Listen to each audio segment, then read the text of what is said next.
All right. Let's see. I want to see if you can see me. Oh, look, there's me. All right. So let's see. Hopefully you guys can hear me. Hopefully you can see my screen. Hopefully you can see my video running of me. Welcome to Psychology of Play. I hope you guys enjoyed the first Zoom session we had on Tuesday with Laura. Laura is here. She's going to be manning the chat box. If you guys notice anything wonky about what's going on with the interface, please let me know. I'm used to doing go-to training, and so doing Zoom for this is new for me. And so if something gets by me, it's probably true.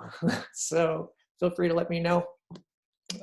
As you have probably figured out, I'm working from home and you're at home and the world is going haywire for a little bit. So if you see my kids running around behind me, don't let that freak you out. They're normal and they are trying to figure out how to do school from home right now too. And my wife is literally doing speech therapy through Zoom in the other room at the exact same time. So it's a brand new world we're living in, a brave new world. And it's been a really big blessing in my life to be kind of at the front of how we do online learning for as long as I've been doing it. It'll be, I think, 9 years coming up in May. So I'm going to turn my video off so it doesn't mess with my head while I show you my head while I teach. Plus, it'll be easier to record the video. All right. Stop video. Good. So I want to go through a couple of things here. First off, there's me.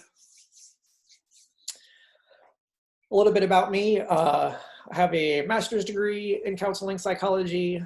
I am a licensed mental health counselor. I have a private practice where I do counseling when I'm not doing my full sales stuff. I did photography for about 15 years professionally. So I have some industry experience to draw upon when it comes to just like the creative type stuff that you guys go through. And I try to connect, industry type stuff through my photography with the things that we talk about in Psychology of Play. And so today, once we get into our content, I think today is kind of the more linear content. It's not so much inspirational in nature. It's less about play and more about helping to organize how you do stuff. And so, thank you, Laura. As we get into today's content, I'm going to try to throw in a couple of things that I think are a little bit more relevant to fun. But you're going to notice that this is less about play and more about organization and how do you look at your daily life. And so we're going to do some of that. Another thing, just for informational purposes, so that you know where I'm coming from, and Laura is going to be pretty compatible with this and how we do our grading.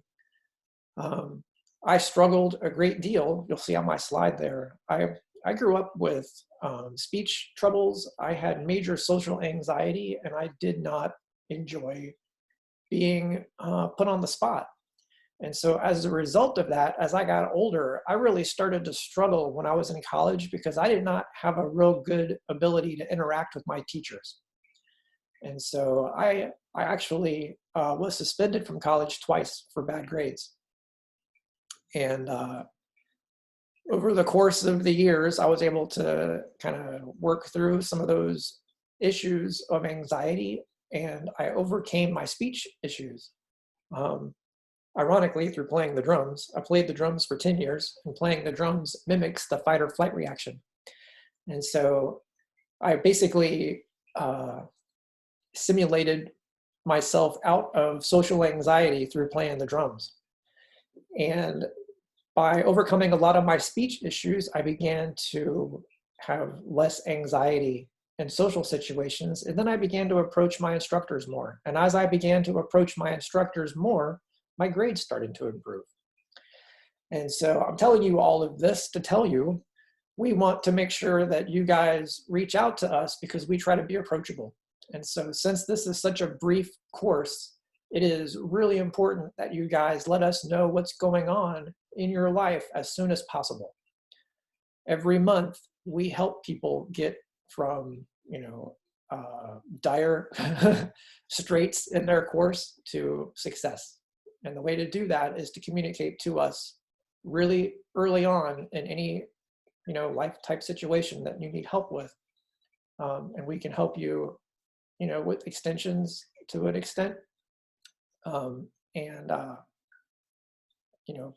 Providing you a plan to get back on track. And so for me, my teaching philosophy is very much one about kindness. I desire to help facilitate you being successful. And the best way to do that is for you to ask me for help. And then I provide you the most appropriate version of what that help looks like to get you back on track. And that's what we do. And so I want to make sure that you don't get stuck like I did and don't feel like we are unapproachable. We try to make sure that you can approach us to get your stuff taken care of. Cool. And so with that being said, let's move into some of our content.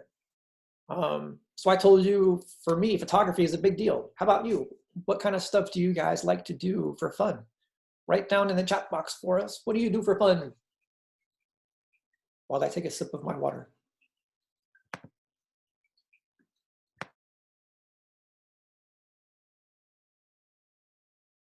I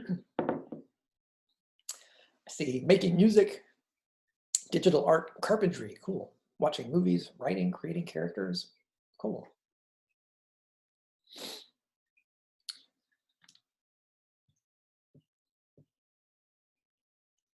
More art, cool.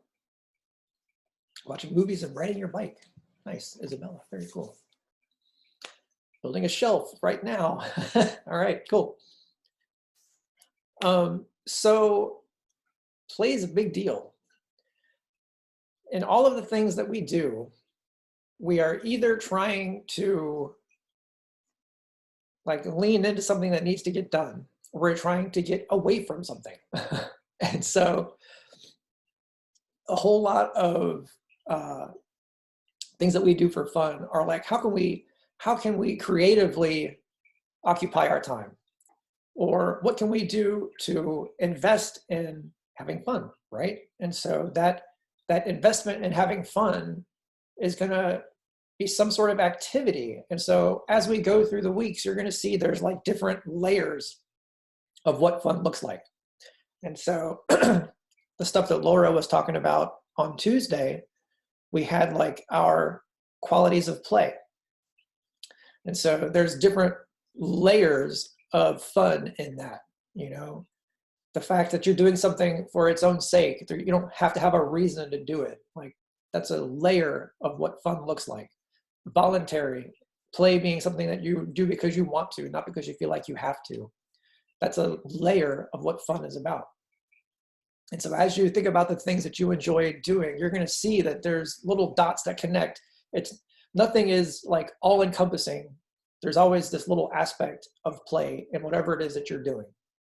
And so when you're doing your art, there's something about your art that is fulfilling aspects of fun. And that's what makes it play. And so whatever it is that you're doing, you're going to find that there are terms that connect to what it is that you're trying to accomplish. Whether it's totally zoning out, we're going to get to that next week with flow.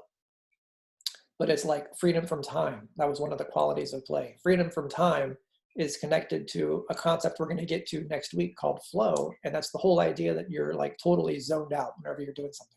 And so one of the questions that came up on Tuesday was like, what do you mean by play? What kind of stuff is play? It's whatever you want it to be. but chances are you're doing it in order to latch on to one of the qualities that's in there. And so think about your stuff that you enjoy doing. And as you think about the content that we talked about on Tuesday, you're going to see that it fits into different categories. And so you're going to find your play personality is connected to it somewhere. You're going to find multiple intelligences, which we haven't lectured on yet. It's in your reading.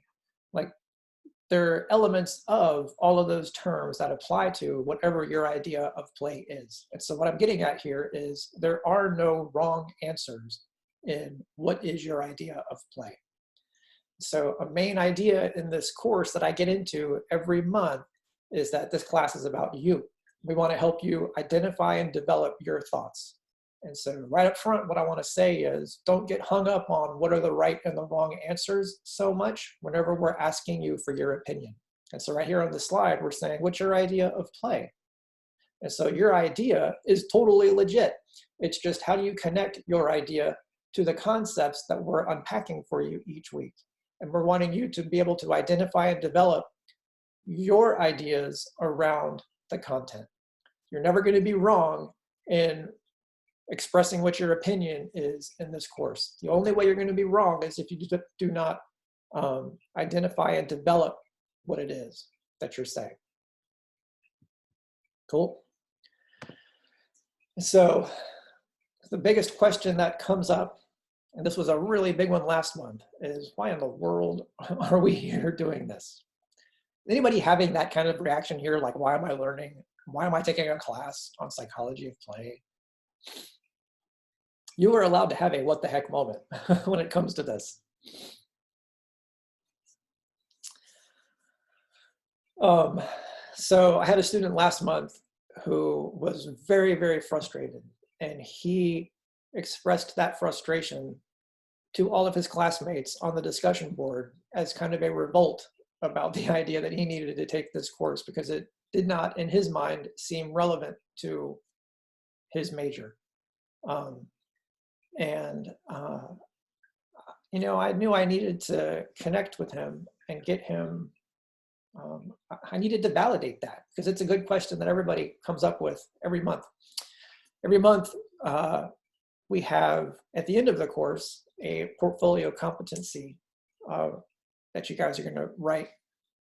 And one of the things that comes up there with like probably, I don't know, at least 20% of the students start that thing off with, I had no idea why I was taking this course. And so we're used to that. And so the reason why you're taking this course is because it's about you. It's not so much about play. Yes, the title of the course is Psychology of Play, but it really, in my mind, is about you. And just like I said a second ago, we want to help you identify and develop your thoughts about the concepts, but we also want you to be able to take your opinions and apply them to the concepts. And so a whole lot of what this course is about, you're going to find in the coming weeks, is about how do you take your identity and put that out to the community in a way that it is your brand or your platform, and it reflects out to the world that what you're bringing to them is relevant. And so play is part of that. So part of the discussion that I hear is, you know, I just want to move on to my major. Like, I didn't come here for this. I didn't come here to talk about play. I came here to talk about, you know, music production or whatever. And most of those, you know, thoughts come from the whole idea about, I'm an adult. I don't need to learn how to play. And that is a true statement. You are certainly an adult, and you probably don't need to be taught how to play. And so that's not what we're trying to teach you. We're not trying to teach you how to play. We're going to hope to teach you how to wrap the meanings behind play and the importance behind it, the value of play, out into the real world. And so there's a really big reason for it. And so you guys are here at Full Sail, and you are hoping to one day have a career in helping other people have fun, right? All of the degrees that Full Sail teaches are about bringing entertainment to people. And so if you want to have a career in helping other people have fun, it would follow then that it's important for you to understand how play and fun matter because it's what you're selling. And so, you know, some people who go to different colleges, they go for different things. I went for communication and I went for psychology. If you're going to Full Sail, you're going out into the world to one day have a job and helping other people have fun. And so that's why we teach psychology of play, is because you're going to go out into the world and you are going to sell fun in one way or another. And so hopefully by the time you leave this course, you are going to have a new appreciation for the freedom that you get when you allow yourself to see that there's a balance between work and play. And so we hope to help you embrace your play side.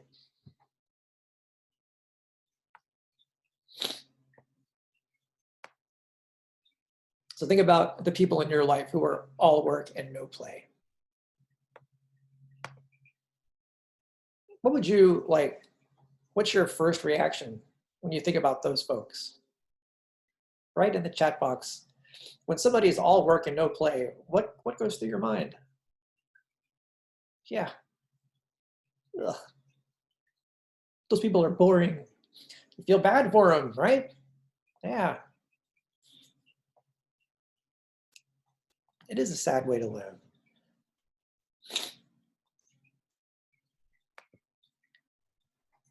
And that's because play is like the highest form of research. Play is like how kids go out and discover the world. It's what we live for in one way or another. And I think the biggest statement about it is that play brings joy.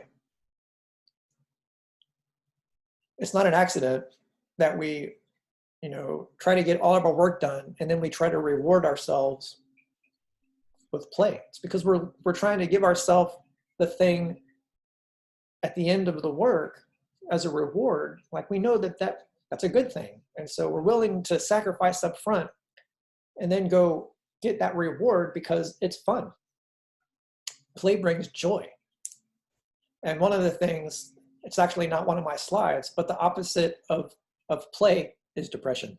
And so we're like willing to go to work for a little bit because it's depressing. And we know that working through that bit of depressing time, there's light at the end of the tunnel. And that's where the joy is. And so think about how you live your life and the things that you're willing to, you know, go through and sacrifice for the experience of joy. And chances are, by the time you get there, you are all about having fun. And that's not an accident. It's because that's what play is about.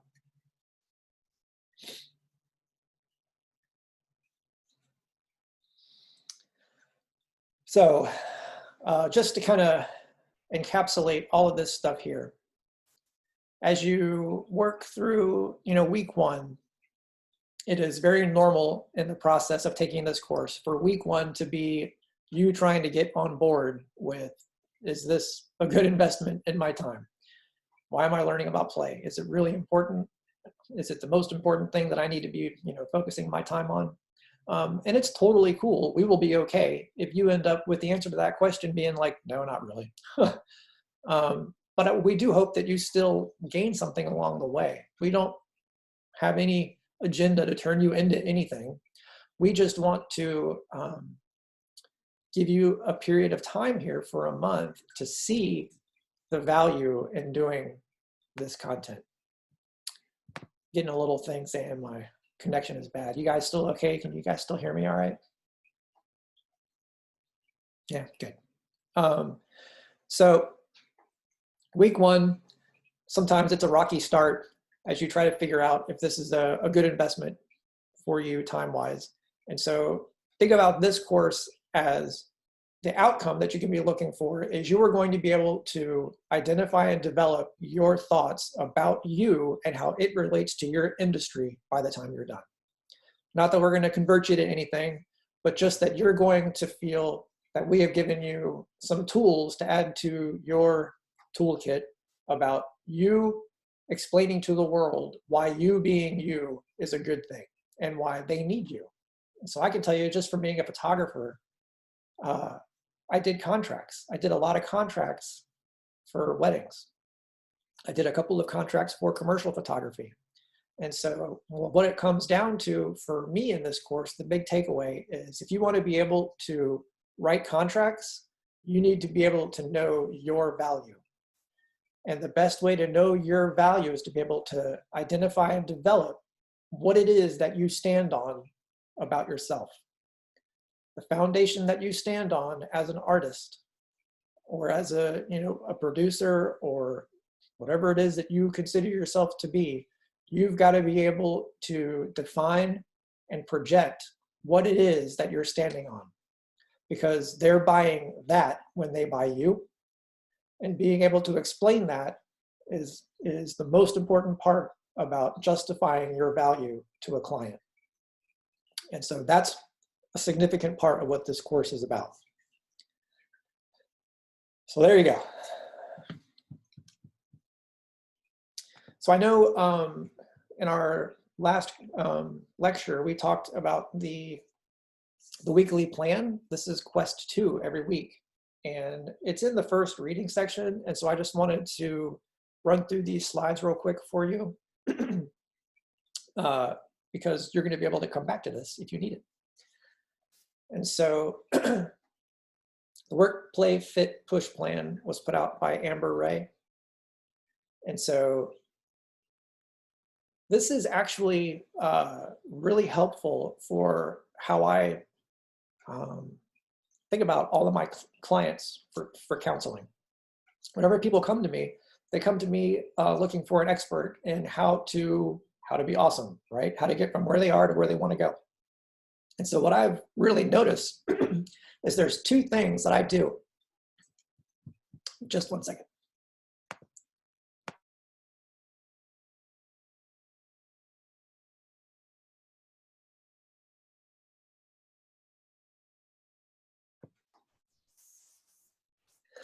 There's always two things that I do for my clients.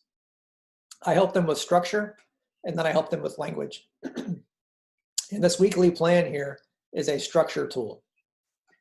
When I come along and help people improve themselves, the things that I ask them are, what kind of structure do you have in your life? And so as I help them to define that, one of the things that I try to do is I try to give them a tool. And so in this course, the weekly plan is a great thing, just like that I do with my clients. It is a simple, quick tool to help you plan out your week so that you can be productive and effective. And the cool thing is it helps you identify what you're already doing and putting it out there in writing so that you know, hey, I can go check this off when it's done. And so we're going to go through just each thing real quick because we kind of have already done it. So for the work thing, these are things that just require effort. And as you think about your day, you're probably already doing 3 things that fit in your work life. And so it's not necessarily going to work. It's just what kind of things do you do that are effort requiring? And so if you'll just write down 3 things every day that require effort for you to do, whether it's taking out the garbage or washing the dishes or whatever it is going to work can be something. But you want to be able to identify the 3 things that you do every day. Because by the time you put that whole thing out and you've done it for a month, you've done like 21 things every week. And so you've done 80 something things by the time you've finished a month. So that's kind of what the work thing is. It's not necessarily, go to work, but you do want to be able to identify 3 things that you do every day for your work category. And this is going to help you establish a structure in your life, a structure based on accomplishment. And so the other part here is we're trying to, establish that play is valuable. And so since play is valuable, it would be good for you to schedule it in every day. And so it's carving out a portion of your day to have something fun to do. Because remember, if you're willing to sacrifice for that light at the end of the tunnel, you need to schedule that light at the end of the tunnel, or otherwise it's going to go right past you.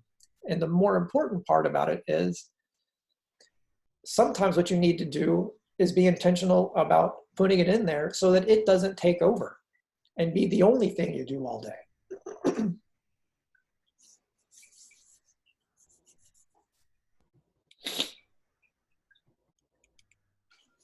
So the fit category is not necessarily exercise. It can be exercise, but it's an investment in your wellness. And so we're going to talk about wellness later on in the month, but basically it's about what do you do to be okay? So what are the things that you do every day to be okay? One of the things we talk about in week 1 is one of the brain rules is that exercise is good for your brain. It's good for work. It's good for fun. And so this could be an exercise goal, but there's a payoff for it that's not just about fitness. It's also about helping you, it helps your brain.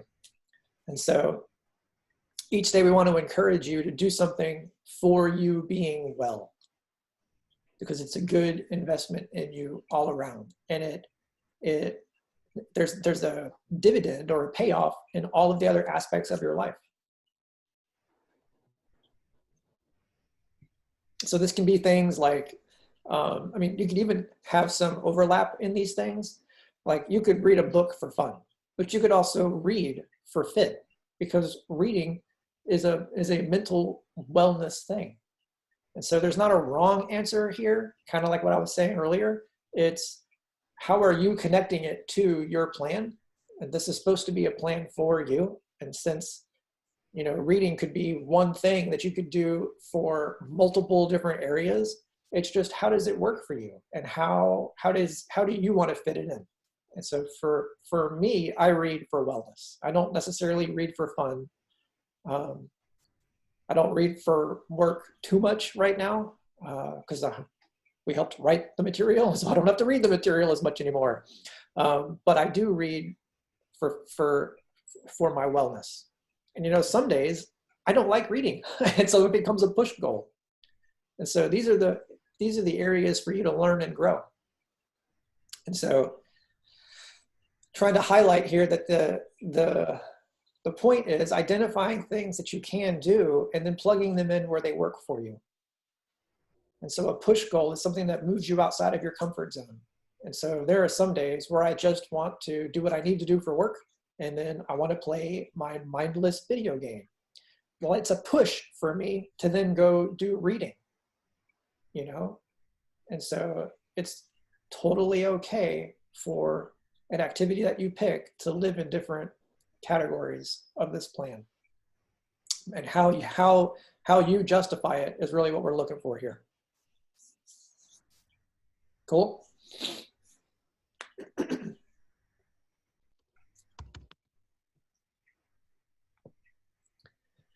And so the big push here is that we are trying to show you the value in schedules and balance. And so when I come in and help people, one of the things that I'm looking for first is, are they living life, by the moment, or are they living their life intentionally?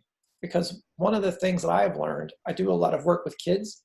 And so I help parents with, kids who are having a hard time. And one of the things that I do is I help them put in these plans. So it's to help them with the fact that kids like to feel safe. And so if kids see that there's no structure, they don't feel safe. And so they act out. And by adding in these plans and schedules and balance in their life, the anxiety in the kids comes down. And so the parents are more involved in intentional planning, but the kids see the parents doing that and their anxiety comes down, and they trust their parents for what normal should look like. And I hit a big word there on trust. Trust is a really big factor in all of human development. And so when trust is formed, safety becomes satisfied. And so a large portion of our movement in week one, while we're also setting up these ideas about what is play and why is it important, there's also the schedules and structure and balance are things that help you be very intentional about conquering the world. So some of the things that we bring up in the reading for this section is time batching. And so what we're doing here is we are encouraging you to look at those activities that you do every day and think about which of these activities are compatible to be done in like groups. And so for me, like when I'm doing my day, the first thing in the morning, I've got a section of things that I do on my list, I'll do a large portion of my emails, first thing in the morning. Like I will let them stack up. I get most of my emails between like 10 o'clock at night and 8 o'clock in the morning. And so I will answer all of my emails first thing when I get to work. And then my big challenge is not emailing right back immediately between, 10 o'clock and like lunchtime, because I need to be doing other things. And so I'm doing all those emails right at once because it's one task and there's a whole bunch of them. And so then I'll get into my grading and I'll grade, all of one activity before I move on to something else. And so what happens is we get distracted by stopping an activity and starting a new one. And so by batching our time, we are trying to get similar activities all accomplished at the same time.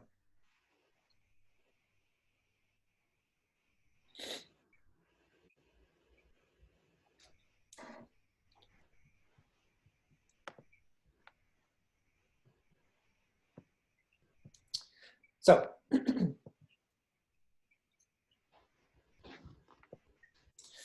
after time batching, we also have, you have like peak times when you're effective at doing things. So think about your life or your day and think about like, when are you most productive? Are you productive in the morning, or are you productive in the afternoon, or are you productive in the evening? Write down in the chat box for me, when do you think you are most productive?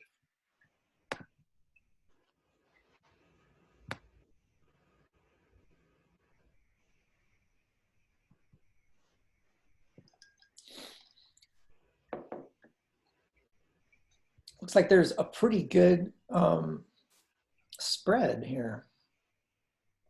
Just as many for all three, I would say.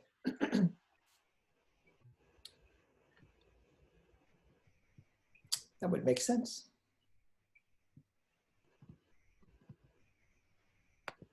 Well, the thing we're getting at here is called peak performance time. And so there's three main kinds of ways that people fall into this.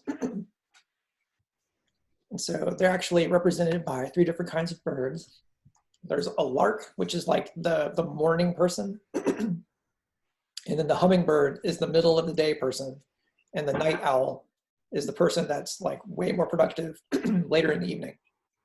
And so socially, people typically fall into the hummingbird one. This is the society says everybody should be productive, in the middle of the day. And so I guess 80% of the folks all land here in the middle. But I think part of it is also, season of life. I know for me, I have to be way more active in the morning because I have kids. I have to get them up out the door, and my wife has to go out the door and do her stuff. And so we are way more morning people than we used to be. And then for college students, a lot of college students are way more productive in the evening because they get up so late. And so you guys are going to be campus students. And so you may not fall into the same thing here. But I know when I was in college, I was definitely more of a night owl. Good question. So is hummingbird man-made? It's not so much man-made as much as it's man-reinforced. Society values or expects people to be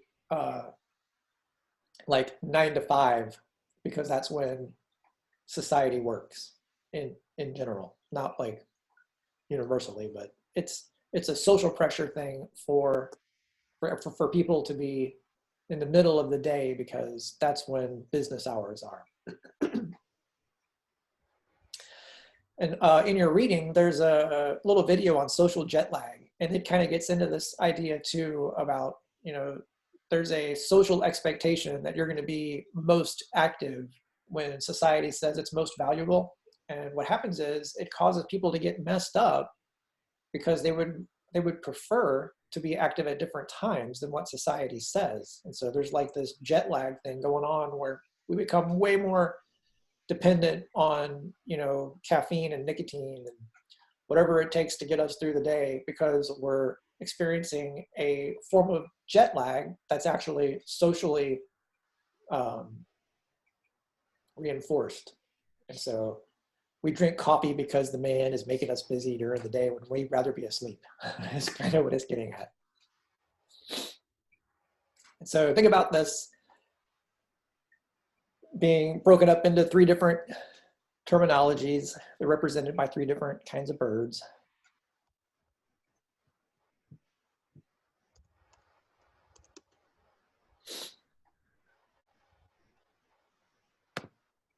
So one of the things that you can do to help you in your, organization and in your peak performance time is to minimize the interruptions. One of the things that I've noticed when I'm working from home, right? You know what? Normally I work from home 1 or 2 days a week. And my work from home days are like glorious because I'm able to stay at home. There are no interruptions and I'm able to get my work done. And I feel very effective and I feel awesome because there are no distractions and I have no interruptions. But right now with the whole family home, it's like a complete debacle to be working from home because my kids want to talk to me at any point and I love them and I want to have time to hang out with them. But it's kind of distracting to be working on grading or emails and to have them come up with whatever it is that's on their mind in the last 4 seconds that they want to tell me. And so for them, they don't know that what they're doing is they're messing with my peak performance time. They don't know that. They're 10 and 7. But like for me, it like totally gets me distracted and I've got to regroup in order to come back and finish what I've been working on. And so it's good to minimize your interruptions in order to make yourself more effective.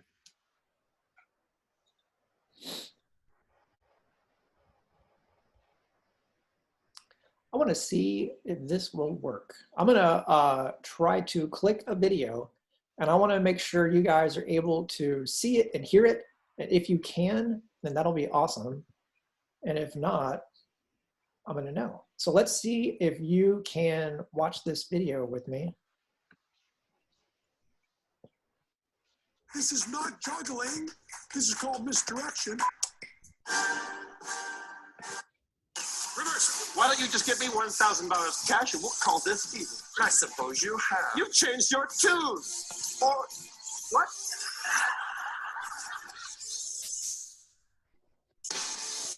This is a fun little game that we like to call forward and reverse. It's for Jeff and Ryan. What's going to happen is I'm like your remote control on your DVR. I can say forward, reverse, pause, any buttons you would have on that, I can say you have to follow the direction that I give you. So to start this off, let me see. You, sir, right there. What is your name? Kyle, you have a black eye, I noticed, on your face. What happened, Kyle? You got in a car accident. Nothing's funnier than that. So with a fist. With a fist. So, and you're okay, I take it, yeah? And what was the situation? Was it your fault? Someone else's fault? You got rear-ended. So we'll start off.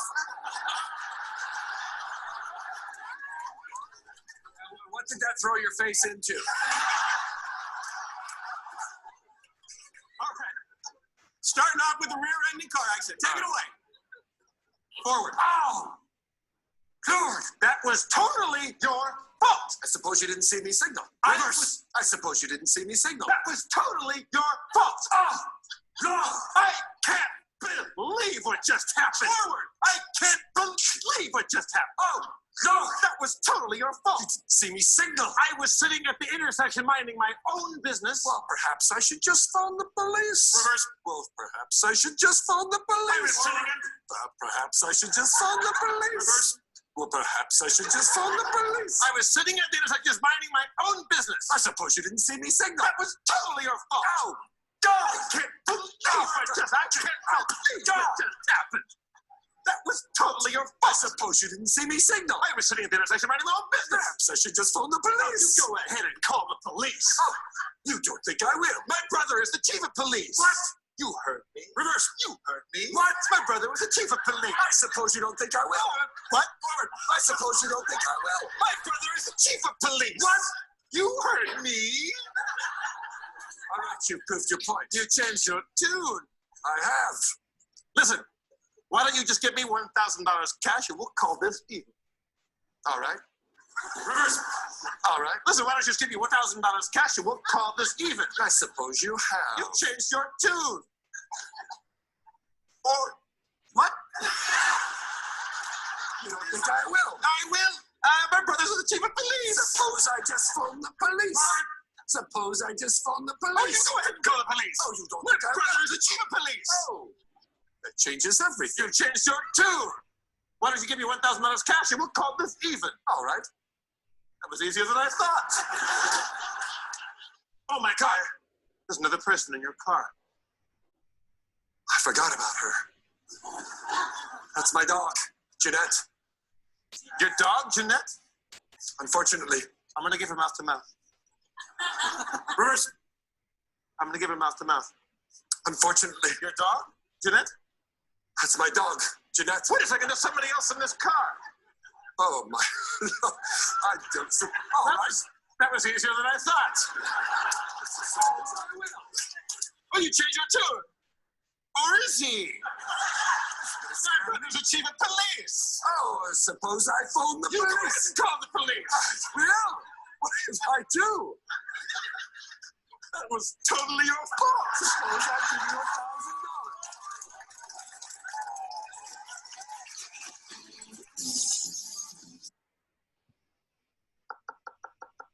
Once again.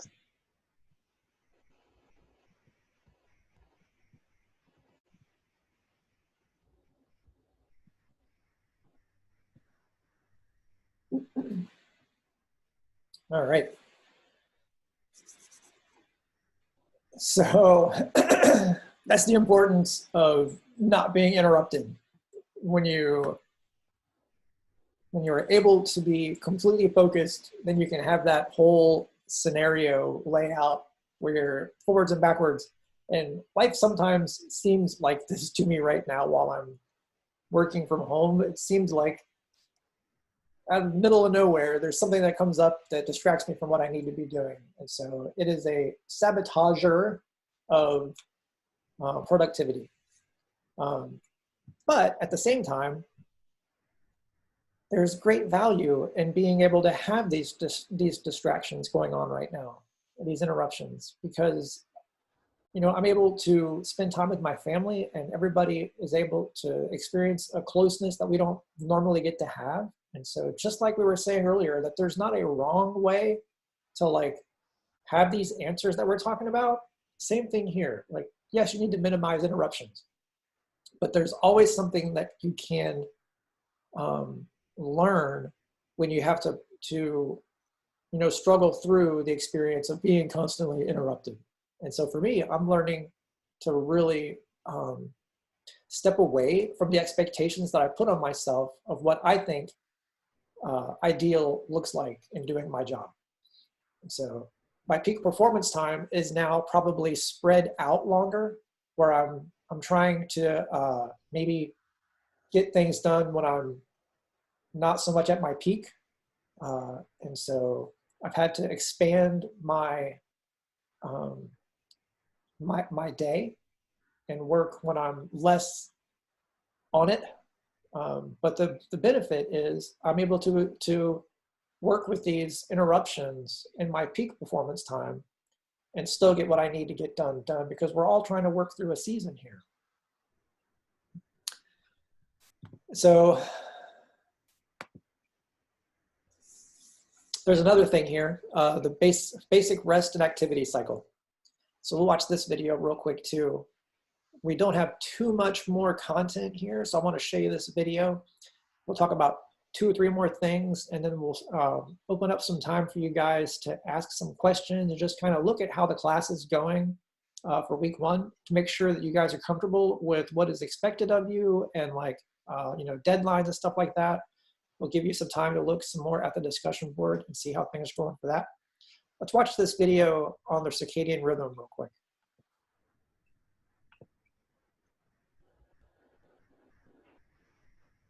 At Sprint, our priority is keeping our customers, employees, and communities safe. During these uncertain times, get the great service you expect without leaving the safety of your home. Shop at Sprint.com for the best new phone deals, like the amazing iPhone 11 for just $15 a month. Your internal clock regulates everything you do, which is why it's too bad that it needs to be rewound so much.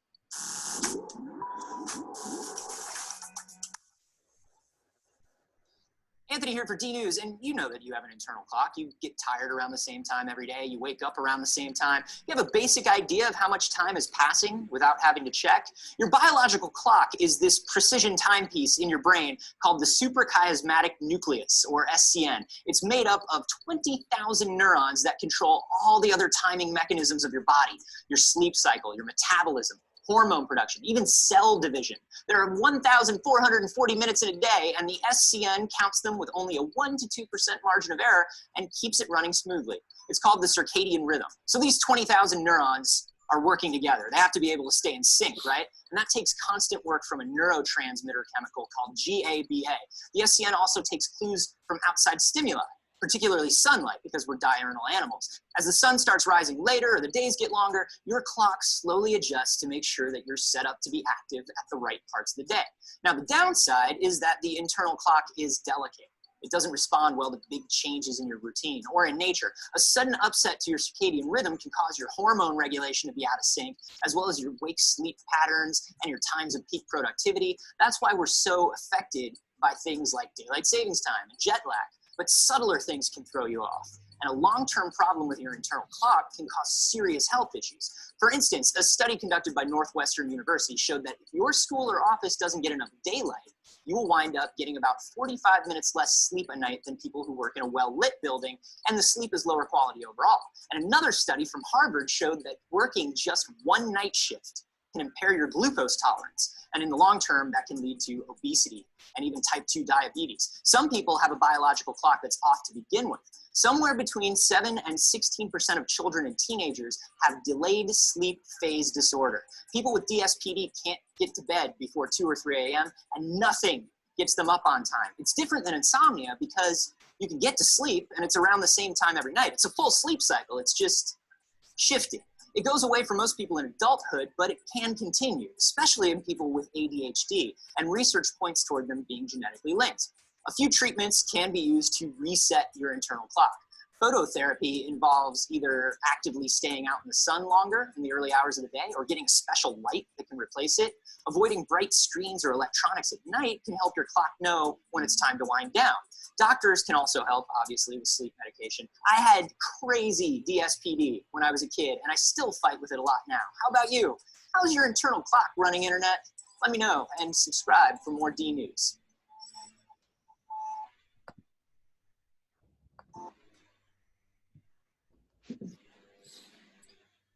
So in that video, we're getting at the circadian rhythm. And so the basic rest and activity cycle is an ultradian rhythm, but it's the same general idea here. And it's getting at the idea that your body goes through a whole bunch of this cycle throughout the day. And so like every 90 to 120 minutes, your body goes through the correct cycle. And so you experience a great deal of activity in the first like 45 minutes or whatever it is. And as you get through the first phase of the cycle, your body starts to shut down to rest, and your brain starts to shut down to rest. So that's why we get groggy if we're listening to, you know, a lecture where some guy is droning on and on to you. And so you can hang out and be effective at listening for about an hour, and then your mind starts to go, I need a break, and it starts to shut down so that it can rest and start again. And so that's why we end up, you know, daydreaming or zoning out after we've been listening to a particular thing for so long. And the reason why we use videos in our lectures is because of this same idea. We have the ability to attain focus for like a, you know, a limited amount of time, and we've got to have something to refresh us. And so those videos give us an opportunity to rest while we're taking in information. So you got to put those videos in order to break up some of that cycle. And so the basic rest and activity cycle, it's part of the circadian rhythm cycle, but it's also an ultradian rhythm. And the one in the video was really probably more closely related to the 3 peak performance times, because this is way more tied in with their circadian rhythm. But it also goes along with the basic rest and activity cycle, because they're the same thing. They're your body trying to be effective and get a lot accomplished, and then it needs some time to recuperate. And so it's a cycle. And so you've got like the hour by hour cycle in the BRAC, and you've got the peak performance time throughout the day for the peak performance. And then finally, this is kind of a fun one. There's one thing to know about multitasking. It's a myth. And so a whole lot of students who don't really read the reading, they answer, you know, the question about, you know, name 2 concepts, like you want to identify, define, and apply 2 concepts, and they say, I'm great at multitasking. I do this and I do that and I do these things all at the same time. Well, no, that's not what the reading is saying. The reading is saying that multitasking is a myth. What happens is you can't do 2 things with 100% of your attention. What we do is we've come up with ways to overcome the limitations in our ability to perform a task. And so, you know, think about, we're trying to minimize interruptions, right? So the reason why we're trying to minimize interruptions is because you can't do 2 things simultaneously. What happens is we've become very good at switching between tasks. And so in order to be able to get a task accomplished 100%, what we'll do is we'll stop doing something and then start doing something else, and we'll rapidly switch between those things. And it feels like multitasking when you step away from it. And so whenever you're going to an interview and they ask you, do you multitask? The right answer is, yeah, I multitask.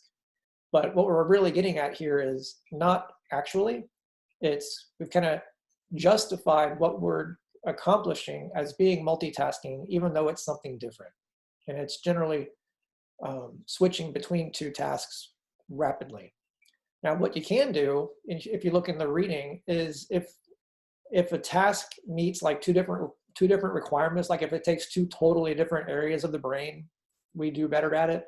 And if it's something that you have done before often, where you don't have to think about it and do something else, you can do okay at it, but you're not going to be putting in 100% of your attention to both of those things. Because you don't require any attention on one of them that you've done a bunch, you're able to do that at the same time that you're focusing on something else. And so basically, for the purposes of our class, multitasking is a myth. And we come up with different ways to justify that we think we're good at it. And so when you go to your job interview, we're not telling you to tell the interviewer guy that it's not possible to multitask. We're just telling you to know that it's a cultural expectation that you're good at something that's actually a myth. And so there's that. That makes sense?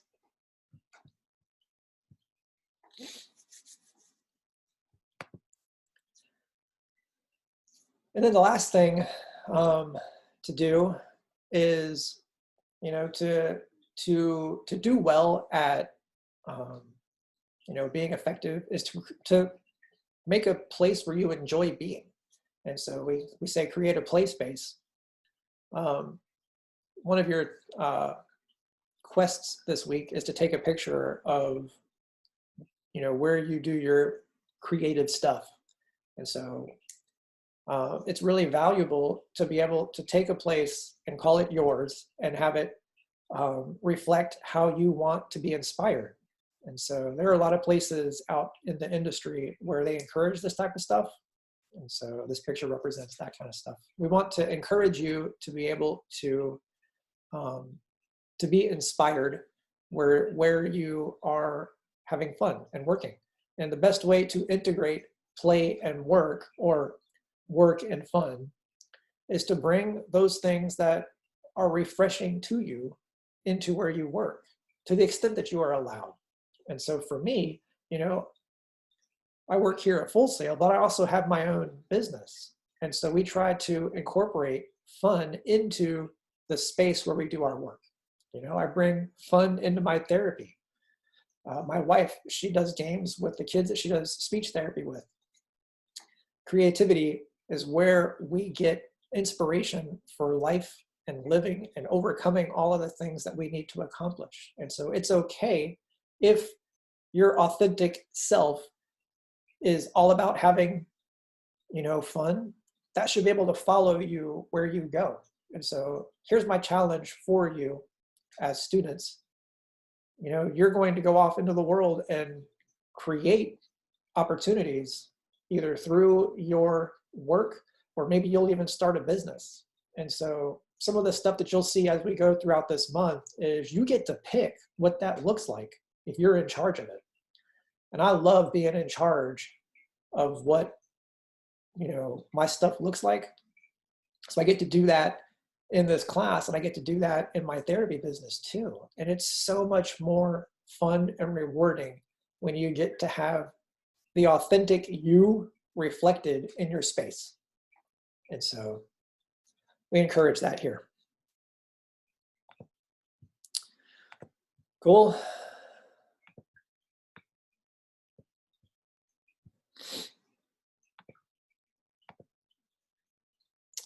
All right.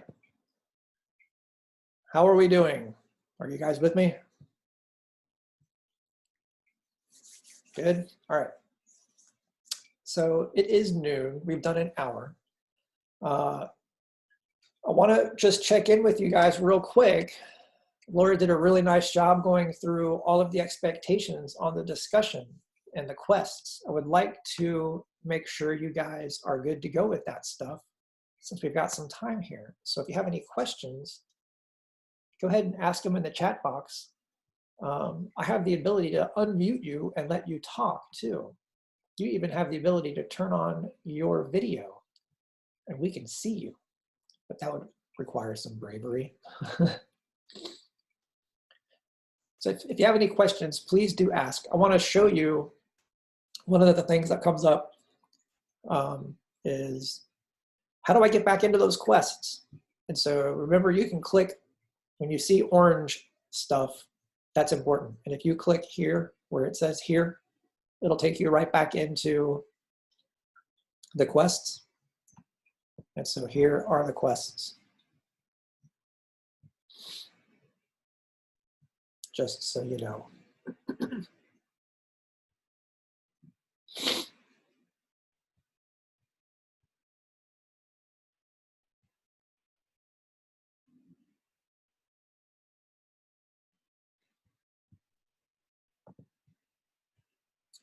Don't forget a couple of things here. Here's the weekly plan.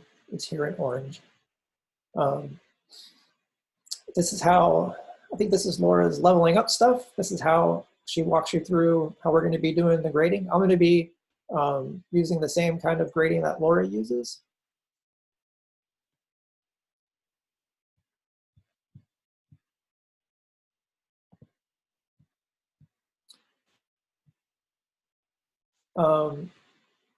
There's a couple of things I do want to hit here. We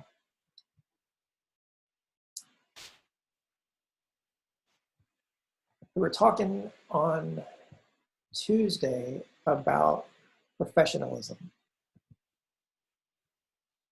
And so what we do want to do is bring some clarification on that. So you guys are going to be experiencing the same kind of workflow that we put our online students through. And so you are not going to be getting any kind of penalty for, missing the live lecture. And we're not going to put in any kind of check to see if you're going in and doing them. And so what you are going to do is you're going to get your professionalism grade. I do mine at the end of the month. I'm not sure if Laura does hers at the beginning or the end, probably the end. So you're going to miss 5 points for anything that you do not turn in that is a weighted assignment. Laura does hers during the month on each Monday. So check it out. The call to play is worth 7%. That is a weighted grade. The live lecture is not worth anything. There is a 0 weight. So if you do not watch the lecture, you don't lose any points. If you forget to click, that I did the reading, that's okay. These are 0% weight. But the call to play and the discussion are weighted grades. And so if you do not do a call to play or a discussion, that's going to be -5 professionalism points for each one of those things that you miss. So the bonus material is not a weighted grade. You don't lose points if you do not do the bonus reading. Only the call to play and the discussion board. Caleb asks, for quest 4, do you want us to use a program or a literal collage and take a picture? So quest 4, your deliverable is a play collage. You could do Adobe Spark. You could do like a PowerPoint slide. You could drag and drop photos onto a Word doc and attach that. I'm going to say there's not really a wrong way to deliver this. You could totally make it with prints and take a picture of the prints and send that in as an attachment. We're just looking for your play collage to be something that you are able to upload that's, images. But you're doing 2 past play, 2 current play, and 2 future play. Obviously, you can't take a picture of yourself in the future, but you're going to be showing us pictures that represent those forms of play in the future. Typically, what we get is like a PowerPoint with like stock photos for the future. So it'll be a PowerPoint slide. Sometimes they'll put photos of themselves from the past and photos of themselves from now, and then stock photos for the future. Sometimes we get like old video game systems for like stock photos of old consoles for past, current stock photos of consoles for now, and then like what's a PlayStation 9 gonna look like, right? And yeah, Laura's got some examples up already on this stuff.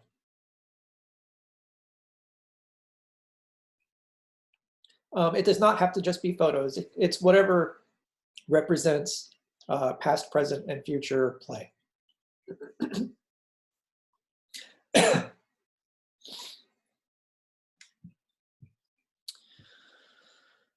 All right, what else do we have?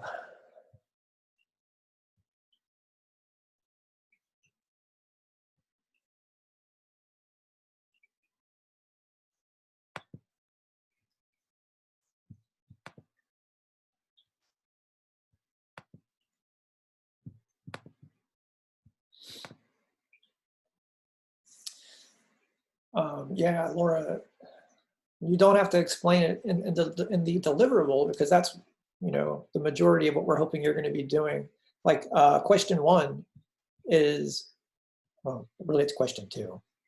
Describe your experience. Which 2 quests did you choose, and describe your experience? And then you're going to be connecting those concepts in question 3. And then question 4 is explaining how the quests sparked creativity for you.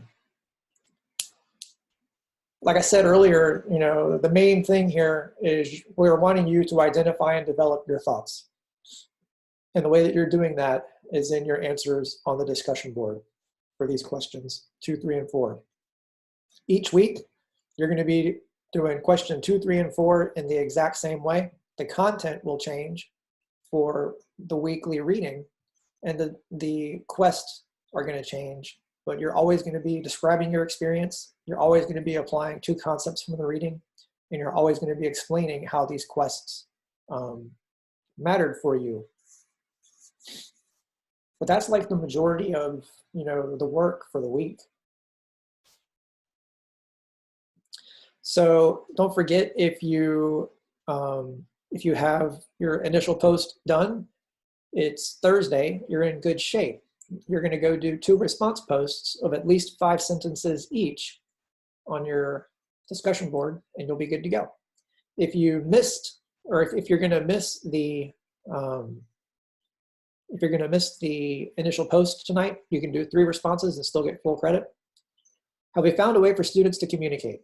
We have not looked for an extra way for you guys to communicate, because the main way that you guys are going to be communicating each week is in this discussion board.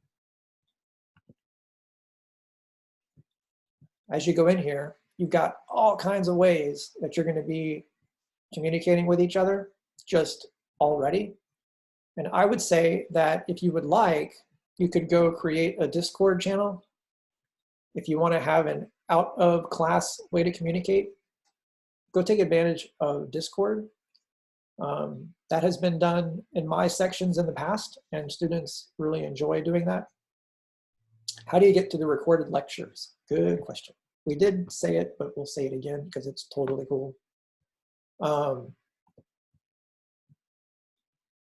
Right here.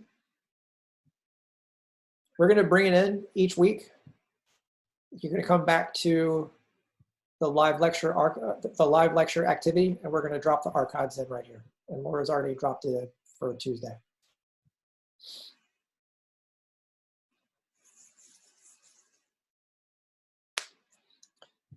And I think we're going to put out the lecture slides as an announcement.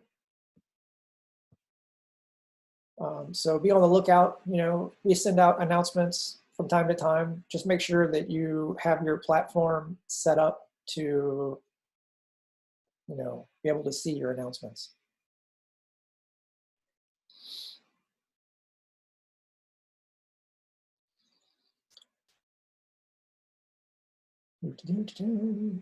What else?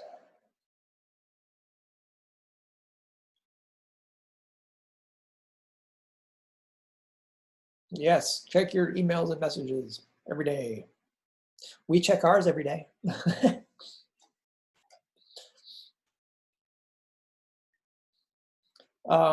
Also, don't forget, on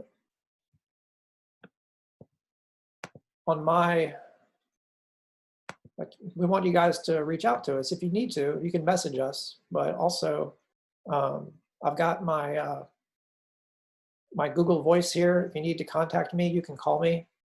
I'm obviously not at the office, but my number is right there on my contact for the platform.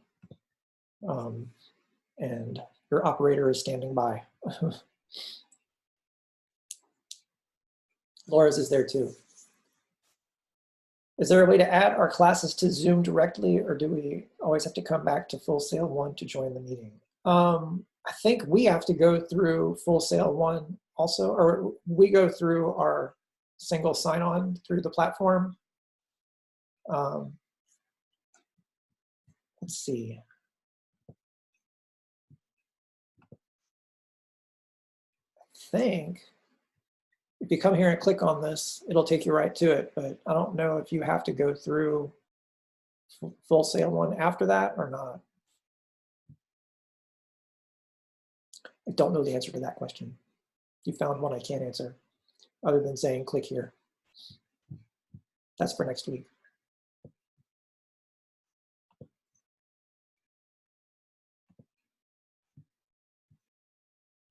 If you have the number, yeah, there's an ID number too.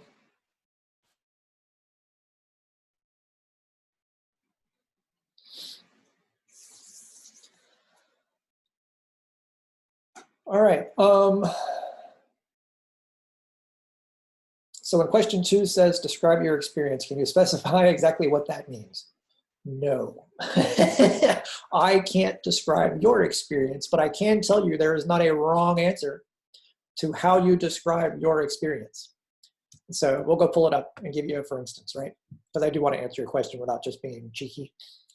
So you're going to say which quest you chose and then describe your experience. So let's say you chose weekly plan. So I'm going to say I chose weekly plan, and I went in and I filled out the activities for the week. I was not really excited about this because I don't like to plan ahead. And after having done it, I feel a little bit better about it, but totally not there yet. That is a completely appropriate way for you to answer question 2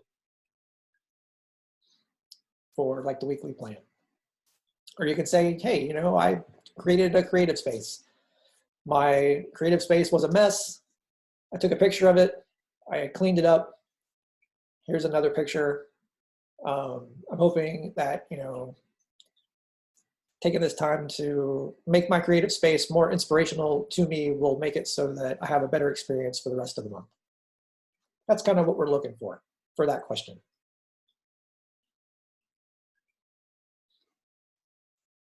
How's that?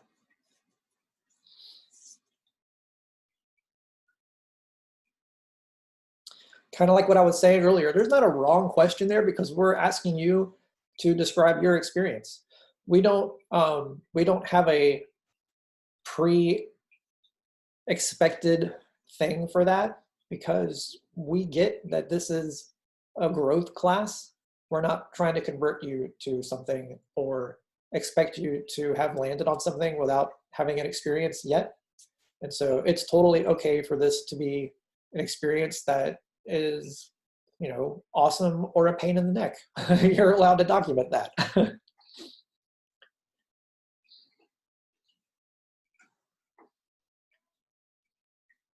Right, so for question 3, you're going to be spending more time going through the reading content. And so how did these quests connect to the material? And so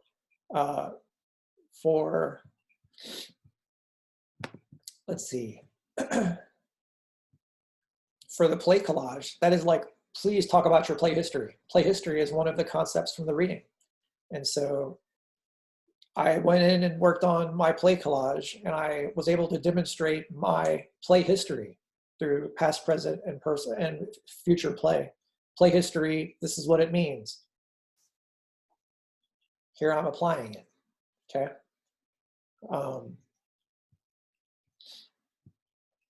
For the passion project, you could totally say, you know, like mine's photography, right?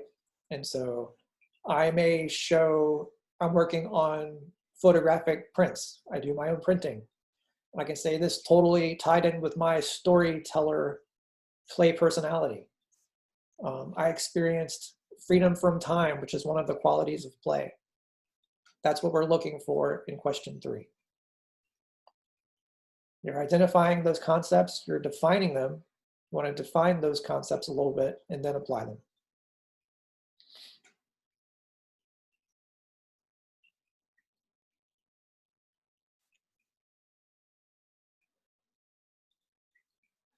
And make sure you're doing 3 paragraphs, like Laura says. So we want 1 paragraph for each one of the questions. So a good discussion board is going to be 3 paragraphs and 2 files, 1 for each quest. And then 2 response posts by Sunday of at least 5 sentences each.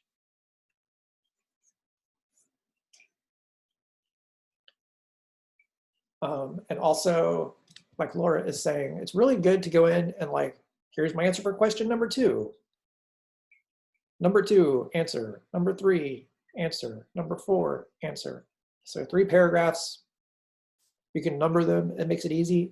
And if you underline the concepts, that makes it so easy for us to go in and know that you knew exactly what you were talking about because you underlined the concepts. And it's easier for us to not have to guess that we think you know what you're talking about. We're trying to find where it is that you were talking about something. And so if you underline those concepts, it makes it so that we are really able to zero in on, you know exactly what you're talking about, and you are intentionally identifying the concepts.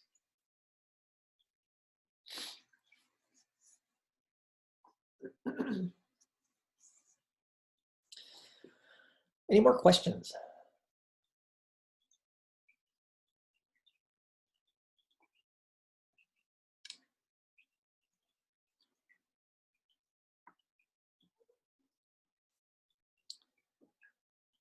All righty. So I know I will be available today and tomorrow. If you guys have any questions, do reach out, let us know. You can send us a message. We will probably get back to you same day, unless it's like, 10 o'clock tonight, then I'm not. But do feel free to message us if you want to call us. I would say, try to call us closer to business hours.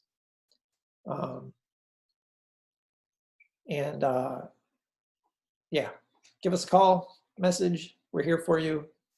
I'm going to have this up as soon as I can get it processed, and I'll post it in the archive. I'm going to go ahead and turn off the recording, and we will know that we are done. I'll hang out for a bit.